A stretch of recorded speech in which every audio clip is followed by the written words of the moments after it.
we are here together and sharing this with the rest of the world. I mean, between the two of you, you've driven more adoption and more positive change in this metaverse space than I would say many others, if not any others, around the world. And Mehdi is a dear friend and a supporter of the local ecosystem. So I'm looking forward to this session titled The Open Metaverse.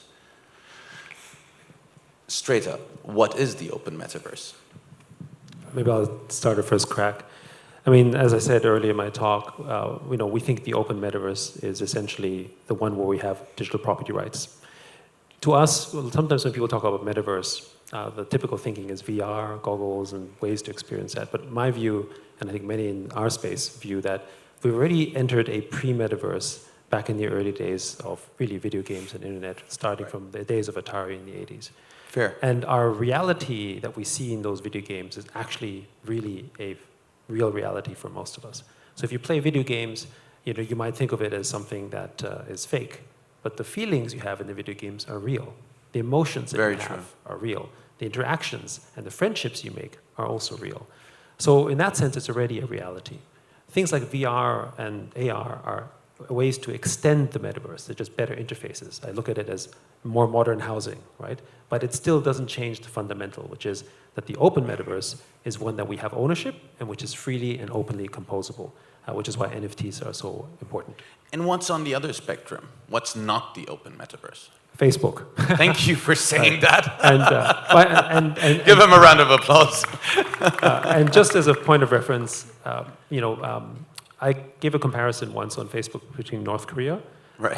Not only because of the fact that they both don't have property rights and they basically want to control it, but also the tax rate for North Korea happens to be 47.5%, which is the same amount, interesting enough, that Facebook is taxing creators for the use of their metaverse. Oh, wow. So it's just kind of a funny coincidence. Wow. I wonder if it's a coincidence or not. There's something called the Open Metaverse Alliance, and you've been founding members, both of you, in this. What is the Open Metaverse Alliance? And here also a shout out to Dirk and the Upland team, who's part of the Open Metaverse Alliance in the crowd. Give them a round of applause. Very good things coming from Upland. Dirk and Aidan are here with us tonight. And back to you, Sebastian. Why the Open Metaverse Alliance? Well, I think it's important to build the standards that will enable users indeed to move their digital identity, move their digital properties across all those different worlds and platforms that currently most of them, except if they've been decentralized and built on blockchain, exist as centralized walled garden silos across all those different islands. And there's more than that, transportability of your digital identity, portaling, allowing users to cross and move seamlessly without having to install different clients, applications across platforms, aligning standards as well around legal framework, regulation, the notion of ownership, intellectual property, and what you can make and not make with your NFTs. Those are some of the core topics that the OMA3, the Open Metaverse Alliance, is doing. And we are proposing working group where we are meeting on weekly or bi-weekly basis, advancing and then pushing those standards to be included among all the different members of the group. That sounds really logical and basic. How come we're in such a different direction right now? Well, I think you of course have to look at two perspectives. One is the history of how video games have been built for past 10, 20, even 30 years for some of them, like EVE Online, Second Life, etc. Technology didn't really exist before to enable that free transfer of information in public, transparent blockchain that can be trusted because no one actually owns or can alter it. And people didn't spend so much before into virtual asset, you used to buy DLC or content premium game, etc., and then move the industry to a freemium, and now people are spending more and more value and time on those. Then people are making revenue jobs on the content. The second thing is the business model of many of those games in Web 2, free-to-play, etc., is built on capturing the user attention and making sure not giving up my user to anyone else because then they might take their money, their value away from me. because like the value is not being shared. But now when you move into like Open Metaverse, actually users own their data, so they own their value and they are free to move across all of them. So everyone who contributes to build up a user value by allowing them to create or to buy content benefit from it. There is a strong network effect and collaboration that happens, and I feel like this is part of like the ethos of Web3, as opposed to this very competitive ethos that exists in Web 2. Just want to add also that the center of the attention in a Web3 game or Open Metaverse is centered around the ownership of your assets and then the experiences that come from these assets. So it's a little bit like how we experience our physical assets today. The fact that you own a car is the ability for thousands of other companies to give business because you own a car, right? They have, car wash services, driving services, baby seats, all that kind of stuff. You don't have to go to Tesla and say, am I allowed to build a baby seat? Right? However, that's what happens in the Web 2 world. In the Web 2 world, you don't have the freedom to do anything. You can't transfer assets around, for instance. But I want to give one example in the Web 2 world that actually turns out to be the second most popular game in the world, which is also very similar to Sandbox, which is Minecraft. Okay. And Minecraft doesn't give ownership, but because it was open source, which is kind of the decentralized free version of the Web 1 era, the original version was open source, people started building servers around the world. And today, I would argue Minecraft has a multi-billion, probably $10 billion ecosystem outside of Microsoft's ownership. And despite all of in spite of Microsoft's non-effort, because it was absolutely a non-effort, Minecraft continues to be the second most popular game in the world, even though it's older than most of the games out there, because of community ownership. You don't buy a Minecraft license to play Microsoft's versions of Minecraft. You buy the Minecraft to play one of the thousands of other Minecraft experiences that are out there that are basically making money from this. So it's an economy. And so really, that's what Web3 now enables to basically make bigger. And the Open Metaverse basically sort of supercharges that to the gaming industry, which is why gaming, we think, will go from a $200 billion industry, which is today, to a multi-trillion-dollar space because of property rights. I find that fascinating, and that mere notion, right? Because this blockchain technology that we're also fascinated with, it's the first time that we can actually transfer value in an open, transparent way across the network. And and here really give them a big round of applause for the Open Metaverse Alliance, right? It's fixing all of those things that, if you ask me, is wrong right now, and I'm very happy to have actually 5 members of them here in the room with us. And you're all invited to join. Even better. If you're not part of the Open Metaverse Alliance, please come and find out how you can do that. Now, Mehdi, you've been very active in the local ecosystem. Well, I mean, the guys talked about 2 things that I'm extremely passionate about. Right. One is intellectual property, and second is digital ownership. But for us, we're more directed towards identity itself. So, I mean, we spend the last 15, 20 years dealing with IP. And I can tell you, I mean, an open metaverse for me, it's obviously gaming is, for now, it's the proper use case. Right. But then in the future, we're going to have a lot of more use cases. Right. Music is one of them. So what I've realized, actually, is that we don't just have to, talk about we need to attack the root. So one of the things that we see today is that every time we engage with not just an open metaverse, but with social media, with any OTT service, with any platform, we're generating IP, as the guys are saying, right? We are. But now the problem is that when you're generating an IP, intellectual property tend to be very complex. So let me give you an example when it comes to the music side.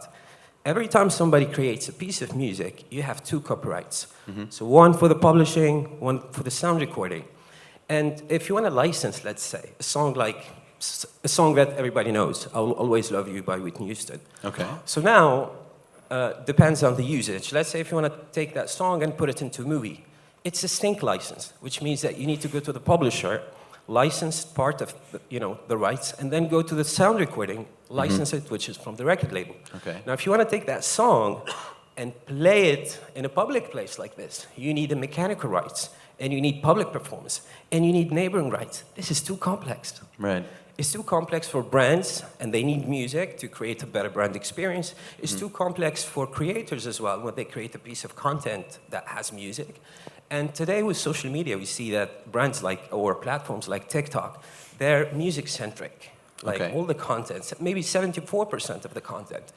And when I talk about symptoms, let's say, if you want to really fix something, you don't just fix the symptoms, you need to go to the root of the problem. Okay. Now, the root of the problem is that if you look at even WIPO, the World Intellectual Property Rights Organization, we don't have a local repository that tells us which owns what. We don't know anything. It's a mess, I can tell you. And when it comes to also It's that opaque. regulations. I always thought that there would be one So catalog. Let me give you an example. Yeah. The US, which is obviously, it's one of the most developed markets when it comes to, let's say property rights, yeah. Well, people are still using something called the DMCA, the Digital Millennium Copyright Act, which was set in 1998. Oh my God. Yeah, so when the internet came about in the 90s, the Congress passed this bill called the DMCA, and people are still using it now. That was 25 years ago, right? So that's when it comes to intellectual property. Now with blockchain, we can use smart contracts, we can simplify the licensing process, and allow creators to just own, the IP, and allow them also to be able to transact in a much simpler way. Mm-hmm. So being unfair or talking unfair, I can give you some data as well. So in the music industry, for instance, an artist makes an average hire of 12%. 30% goes to the OTT service, which is Spotify. 12% goes to publishers. 58% goes to record label, out of which 12 goes to artists. That is really unreal. low, right? Okay. That is unreal. So here's the problem. Now we talk about identity. Now, identity is extremely important because specifically for us, we look at self-sovereign identity potentially as a use case, not just to allow artists or users to let's say now you have a wallet. Most people use wallets to store value. Now you can store not just value, you can store IP as well, or you can store credentials, you can store users, all their details. If they transact, then they just have one wallet that carries all these different things. Now, from an identity perspective, I think that if we are to have such technology that, let's say, if an artist creates any content, then everything goes into that specific wallet. Right. And then the transaction, there'll be way less friction, okay? Mm-hmm. People will get paid in time because content creators now, even on platforms, like Spotify or YouTube, they get paid really late, Right. Some of them pay in 9 months and 6 months. Now, when it comes to calculating the payment, they're calculated based on CPCs and CPMs and pay-per play and. Right. But the transactions are not instant and the transactions are not done, in time. So I think that these two things are extremely important. Going back to attacking the root, I think that it's extremely important. Also, because at the end of the day, if you operate a business, you still need to adhere to specific compliance regulations. And when it comes to IP, we need a legal framework around that as well. Right. That is not, it just needs to be fair. So I think that for us, we've been trying for the last 5 years to look at different copyright anthology, working with a lot of people, and hopefully soon we'll present something that address such an issue. And we look forward to that. But I want to play this back. Thank you, Mehdi, so much. I want to play this back to Yat. I don't know if anyone ever referred to you as the godfather of the metaverse, but you're the only person that I refer to that I know personally that has been talking about the metaverse as early as the 90s, in one way or the other. Now, in one way or the other. With that, we can't but admit that we just tried this whole metaverse thing and we wanted it to work and we've all invested time and effort into it. And I remember when we sat down, you told me about how you thought you were there before and you thought you were there before. Do you really think that this is another failed start, or is this really the one that will make us adopt the metaverse? So I think, to your question, every time we hit a pace where we think we're hitting this place where we can virtually exist with everything, as it were, we were not able to do so because the economics were actually the problem.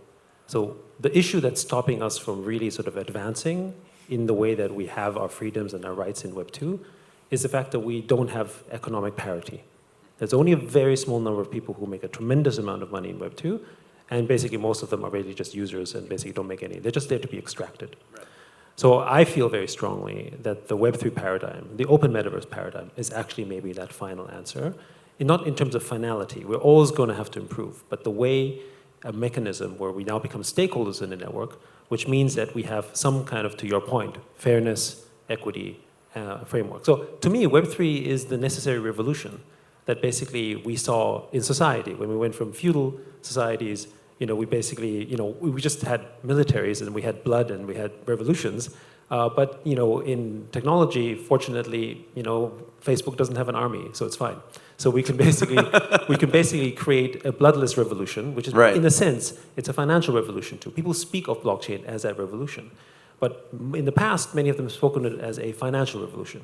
But really, to me, it's a rights revolution, because when you think about the underlying technology, which is blockchain, I think of blockchain as a political movement. When you think about when you adopt blockchain, we talk about a consensus mechanism. We talk about a capitalist system. We talk about liberalism. What is that? These are all political frameworks. And society is built around this. And I would say for the first time, we have this kind of technology that is embedded with this kind of human sociological impact.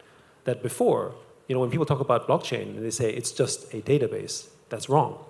Because it's not the fact that it can store data that's what makes blockchain. It's because it's actually a digital political system. And with that, I'd love to double down on the actual question. Do you believe that in the next 2-3 years, whatever the future holds, this metaverse thought will be adopted, similar to how we went through a hype through it, that we'll actually come to this plateau of productivity? So I don't know if it's 2 years or 3 years or 5 years, but I know that it'll happen, because at the end, property rights is embedded in us, right? And I go back, not even whether it's digital or physical, all the way back when John Locke first talked about that property rights are actually natural rights. That wording, that messaging was felt deeply by everyone, and actually inspired the American Constitution, civil rights, French Revolution, all of that, because now we felt we have to own a piece of our property. That matters. That is something intrinsically somewhere there that, our labor is our fruit. Our assets should be our own. And in the digital world, we lost it because we never knew the paradigm. But the moment you know it, it's this idea that you never lose, right? It's this idea of liberty as well. Once you think of liberty, you will never give it up. And so, everyone here is in this room, and the first time you've heard about blockchain or what's possible with Web3, there was no doubt. Yes, it's 100%. Ugly, there's problems, there's scammers, but you are in it because the idea is greater, because the vision is there, and you want to see this future. So that's why it will win in the end, because it's an idea that will sit for you forever. I love that. And by the way, it describes how you actually have a mic. Sure. Maybe I can add on that. I believe there's no future, maybe not 2-3 years, but within 10 years, where we all think about how could have we lived in the digital world where we didn't really own our data.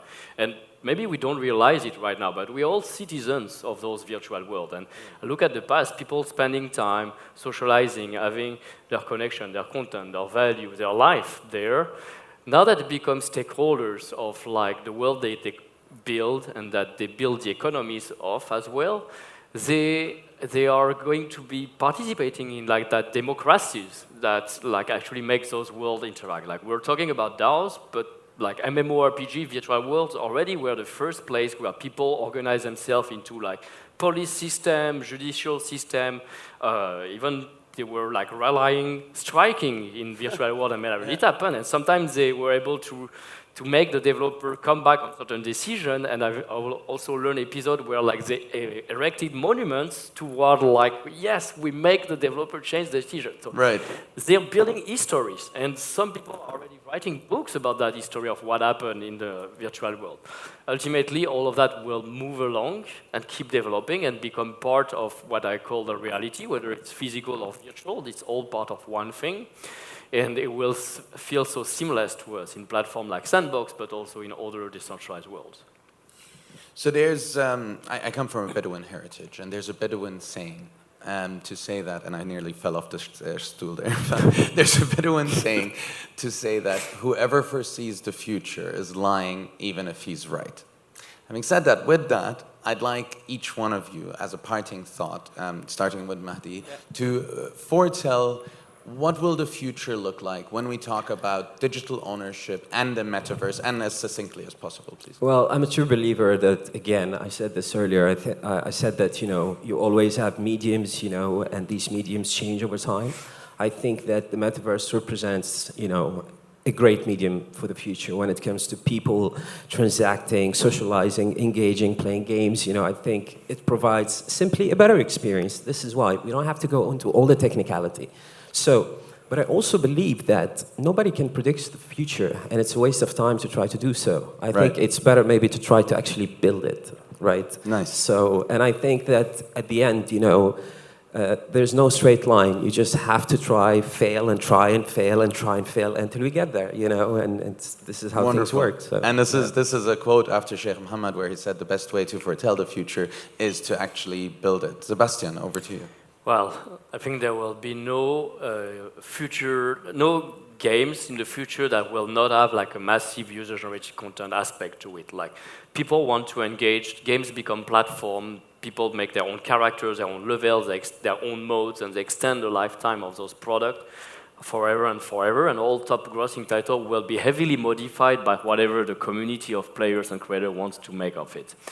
And in that future, we hope we'll be present to help more people to become creators, to bring to life their idea, to express themselves, to discover their talent, and leverage the technology toward a greater goal that contributes toward making an impact, building more culture, and driving a better positive side of things thanks to that technology. I like it. And last but not least. So if we succeed, which we certainly hope to have true digital property rights as the main thing, then we will also have succeeded in broadly creating financial literacy for the world. One of the challenges that we have right now about property rights broadly is that people don't understand what is ownership. They don't understand money. Everyone in this room understands money, but from 99% of the world, they have a bank account, but they actually don't know anything about it. If we can teach our children algebra, we can teach them compound interest. We can teach them finance.